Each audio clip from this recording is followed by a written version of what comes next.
Welcome to Comfort TV, the channel news, bringing you verified and balanced news from Nigeria and around the world. My name is Faith Kevin. Thank you for joining us. And the headlines: NSCDC dismantles illegal mineral storage networks in Rivers State. First Lady Oluremi Tinubu to lead talks at the UNA Nigeria 80th Anniversary Conference in Lagos. Federal government boosts emergency medical response with free 48-hour treatment policy. Protesting Delta retirees urge Governor Oberevori to refund shortfalls of gratuities. Adamawa Assembly holds public hearing on social protection bill. Imo police arrest 3 officers over alleged cold ties. On business news, CBN governor says reform fatigue will not be allowed. Chief Afe Babalola says Nigeria's rising debt profile scares away foreign investors. On the foreign scene, China accuses U.S. of cyber breaches at National Time Center. Afghanistan and Pakistan agree to ceasefire. On sports, Nigeria books ITTF World Championship sport. Fernandez clinches maiden MotoGP victory. Now the news. Operatives of the Nigerian Security and Civil Defense Corps (NSCDC) have dismantled an illegal mineral storage network uncovered within the on-axis of Rivers State. The operation followed credible intelligence and was carried out by NSCDC mining marshals in collaboration with officials of the Federal Ministry of Solid Minerals. The Corps, in a statement signed by its National Public Relations Officer, CSC Babawale Afolabi, said the team was led by the DSC Emmanuel Abiyahu, and it discovered warehouses stockpiling mined minerals without valid permits, licenses, or evidence of royalty payments to the federal government. CSC Afolabi stated that the activities did not only undermine the economy, but also posed environmental and safety risks to residents. The statement noted that the action was in direct response to the directive of the NSCDC Commandant General, Professor Ahmed Abubakar Audi, who has consistently emphasized the need to protect Nigeria's solid mineral wealth and create a fair regulated space for legitimate miners, investors, and communities that depend on the sector for livelihood. It warned that all operators within the region must comply with the law or face decisive enforcement action, adding that the NSCDC remains committed to safeguarding lives, livelihoods, and the environment through sustained surveillance and collaboration with stakeholders. The First Lady of Nigeria, Senator Oluremi Tinubu, is expected to present a keynote address during a 2-day international conference to commemorate United Nations at 80 and United Nations Association of Nigeria, UNA Nigeria Day, scheduled to hold in Lagos. The conference, with a theme fostering social collaborations for a sustainable future, will be held on October 23 and 24, 2025. UNA Nigeria President Professor Oluremi Olutimo, who disclosed this in Lagos while announcing activities lined up to mark the 80th anniversary of the United Nations, also disclosed the expansion of the scope of its reach across the 36 states as it celebrates 80th UN anniversary. According to him, the body's presence in virtually all the 36 states of the Federation and Abuja is to help the United Nations and the federal government achieve the Sustained Development Goals (SDG) project in Nigeria. He said this marks a breakthrough in the UNA Nigeria's objective of taking its services to the grassroots in the country, with the youth as the major target. Presently, UNA Nigeria's presence is felt in Lagos and very few states in the country.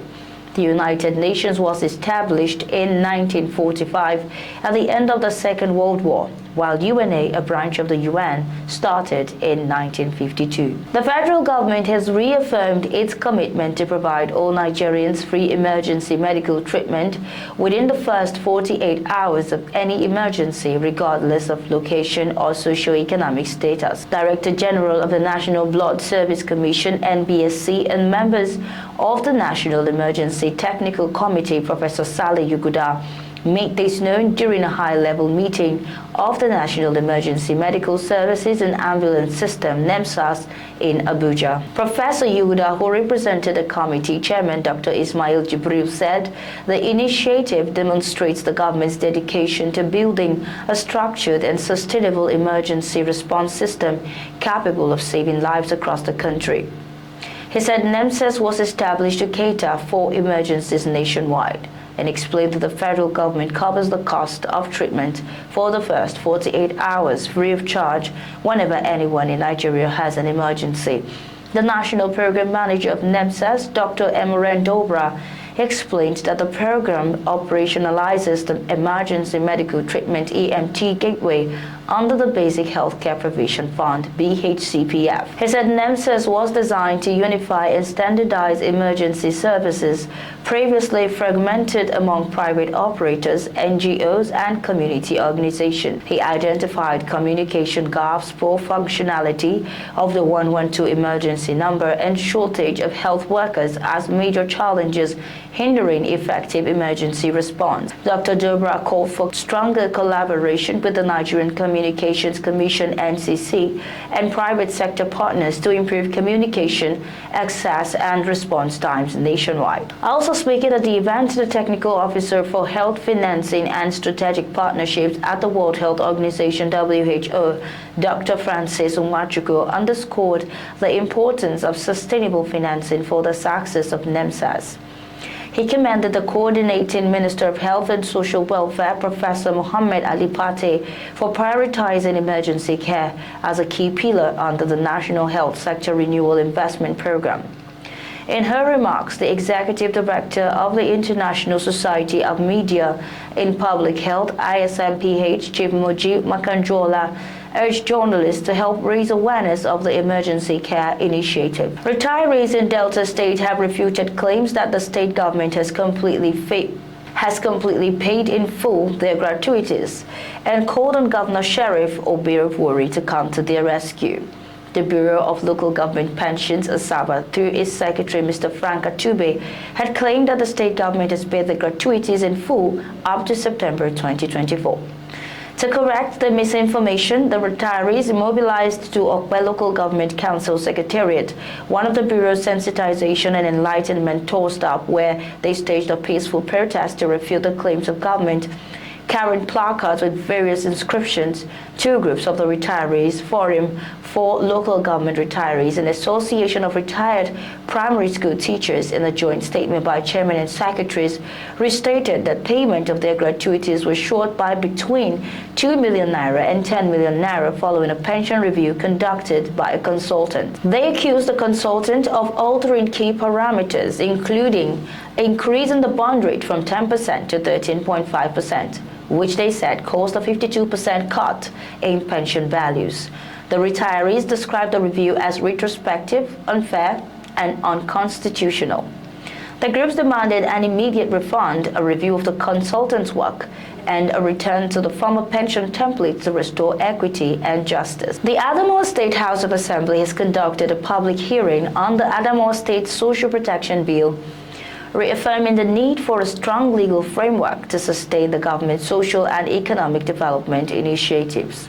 The bill, which seeks to institutionalize social protection systems across the state, was developed with the support of the German Federal Ministry for Economic Cooperation and Development, BMZ, and the European Union, EU, under the Supporting Sustainable Social Protection, Participation and Economic Resilience in Northeast Nigeria. Having scaled its second reading, the bill was referred to the House Committee on Women and Social Development for further legislative work. The recent public hearing marked a key stage in the process, providing a platform for input from government agencies, civil society organizations, and development partners. In her welcome address, the committee chairperson, majority leader of the House and sponsor of the bill, Honorable Kate Mamono, said the hearing was designed to enable broad stakeholder participation in fine-tuning the legislation for effective implementation. She commended Governor Amadu Umaru Fintiri for his administration's ongoing social protection and welfare initiatives, but stressed that such programs need legal backing to guarantee sustainability, equity, and long-term impact. The public hearing featured a delegation from Borno State, which is also in the process of establishing a social protection law on the Sapin Susi program.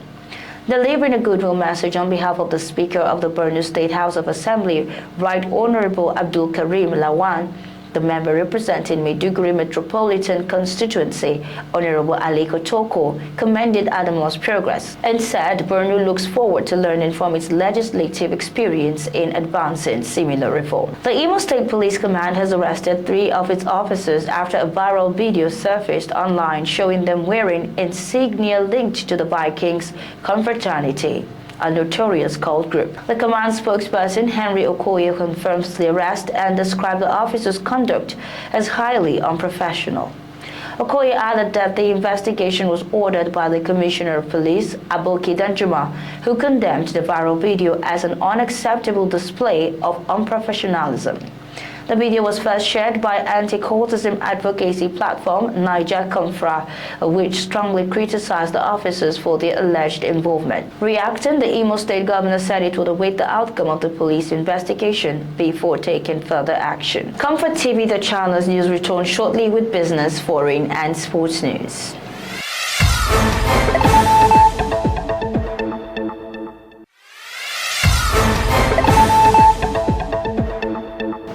Many thanks for staying tuned. This is Comfort TV.channel news.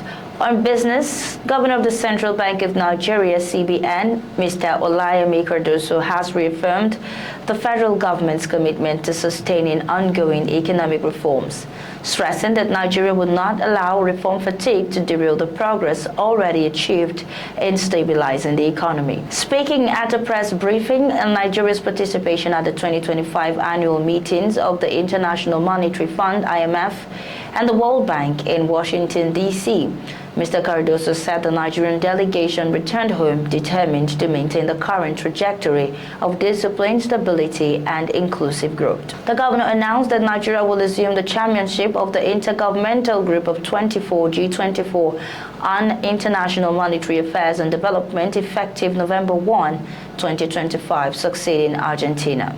The development, he said, underscores growing international confidence in Nigeria's leadership within the global financial system. He revealed that Nigeria intends to play an active role in shaping the global regulatory framework for stablecoins and digital currencies, noting that while such innovations enhance inclusion and payment efficiency, they must not undermine financial sovereignty. Still on business, legal luminary and founder of Afe Babalola University, Ado-Ekiti, Abuad Chief Afe Babalola has expressed deep concern over Nigeria's growing debt burden, warning that the country's economic reputation is deteriorating and discouraging foreign investment. Chief Babalola made the remarks in Ado-Ekiti during the 2025 International Leadership Conference on Leadership, Governance, Sustainable Change, and Wealth Creation 2.0, jointly hosted by Abuad, Nigeria Trinity Western University, TWU, Vancouver, Canada, and the African Center for Leadership, Strategy,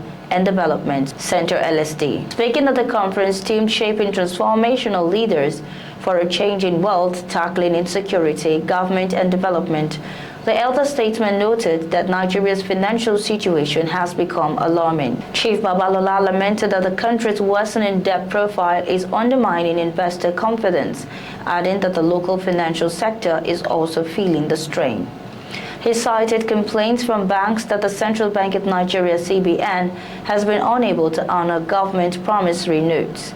He therefore called for urgent reforms and responsible fiscal management to restore economic stability, investor confidence, and sustainable development in Nigeria. In her address, the Vice Chancellor of Abuad, Professor Smaranda Olarinde, described the conference as timely, emphasizing the vital importance of international, regional, and public-private partnership in addressing challenges such as insecurity, hunger, poverty, infrastructural decay, and economic uncertainties. Onto the foreign scene, China has accused the U.S. of stealing secrets and infiltrating the country's National Time Center, warning that such serious breaches could have disrupted communication networks, financial systems, the power supply, and the International Standard Time. China's State Security Ministry said in a statement that the U.S. National Security Agency has been carrying out a cyber attack operation on the National Time Service Center over an extended period of time. The ministry said it found evidence tracing stolen data and credentials as far back as 2022, which were used to spy on the staff's mobile devices and network systems at the center.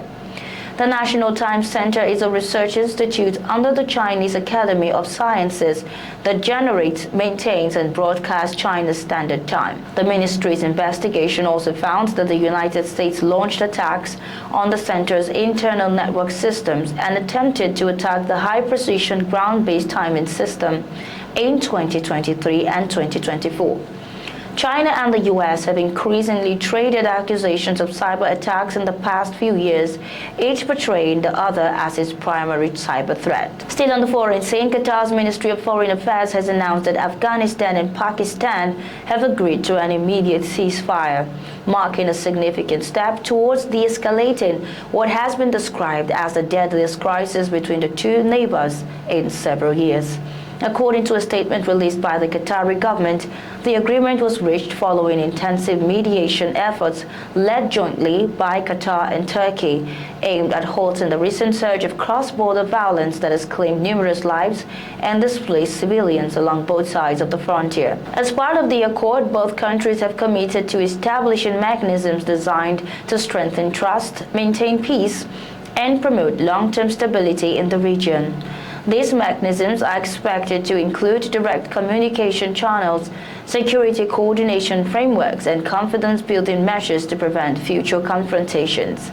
The statement further revealed that follow-up talks will be held in the coming days to ensure that the ceasefire remains effective and sustainable, with Qatar and Turkey continuing their roles as facilitators of dialogue. Tensions between Afghanistan and Pakistan have sharply escalated since earlier this month, with each side accusing the other of cross-border aggression. Pakistan has frequently alleged that militant groups operating from Afghan territory have launched attacks on its border regions, while the Taliban-led Afghan government have rejected these claims, insisting it does not allow its territory to be used to threaten neighboring countries. In sports, Nigeria have secured qualification for the 2026 ITTF World Team Championship in London, United Kingdom, following dominant performances at the ongoing 2025 ITTF Africa Championship in Tunisia. The three-time African Championships recorded emphatic 3-0 victories over Cameroon and South Africa in Group B to seal their place at the Mondial scheduled for April 28 to May 10, 2026. African table tennis powerhouses Egypt, Nigeria, Tunisia, and Algeria officially booked their places in the men's category after dominant performances in their respective groups at the Continental Championship. Egypt were the first men's team to seal qualification, cruising past Togo and Ivory Coast. Nigeria followed with their emphatic victories over Cameroon and South Africa in Group B. Morocco also advanced from the group after defeating both Cameroon and South Africa, setting up a decisive clash with Nigeria to determine the group leader. London will host the ITTF World Table Tennis Championship Finals, a historic edition commemorating 100 years since the founding of both the World Championship and the International Table Tennis Federation in the British capital. This centenary celebration will bring together 64 teams per gender. Of these, 52 will qualify through Continental Championship. 11 through world rankings as of November 2025, and 1 automatic spot will be reserved for host nation England. Still on sports, Spain's Raul Fernandez secured his first win in MotoGP with victory at the Australian Grand Prix. The 24-year-old trackhouse rider finished top of the podium after he passed the checkered flag 1.418 seconds clear of VR46 Ducati's Fabio Di Gianantonio. Fernandez Aprilia stablemate Marco Bezzecchi, who won the 13-lap sprint on Saturday, was third. Fernandez had pulled clear by lap 10 and built on the lead as the race progressed with an expected counter-attack from Bezzecchi, who had to serve 2 long lap penalties, failing to materialize. World champion Marc Marquez, who won his 7th MotoGP title in Japan last month, missed the race through injury. Marquez was involved in a crash with Bezzecchi in Indonesia and has had shoulder surgery, which is likely to keep him out of action for up to 16 weeks, while Fernandez, in his 76th Grand Prix, stole the glory. Marquez's brother Alex finished 4th to all but sealed the number one of sport in the overall standings. The Spanish Gresini rider is now 97 points clear of Bezzecchi, with a maximum 111 at stakes in the final 3 races. And that's our news bulletin this evening. But before we go, here is a recap of our top stories. NSCDC dismantles illegal mineral storage network in rivers. First Lady Oluremi Tinubu to lead talks at UNA Nigeria 80th Anniversary Conference in Lagos. Federal government busy emergency medical response with free 48-hour treatment policy. Protesting Delta retirees urge Governor Oberevori to refund shortfalls of gratuities. Adamawa Assembly holds public hearing on social protection bill. Imo police arrest 3 officers over alleged court ties. On business, CBN governor says reform fatigue will not be allowed. On the foreign scene, China accuses U.S. of cyber breaches at National Time Center. And on sports, Nigeria books ITTF World Championship spot. Thank you for watching. For breaking news, exclusive interviews and more, follow us online at ComfortTV.channel on all platforms. Remember to like and share our videos, subscribe to our channel and click on the notification bell so you don't miss out on any update. My name is Faith Kevin. Until next time, stay informed, stay connected.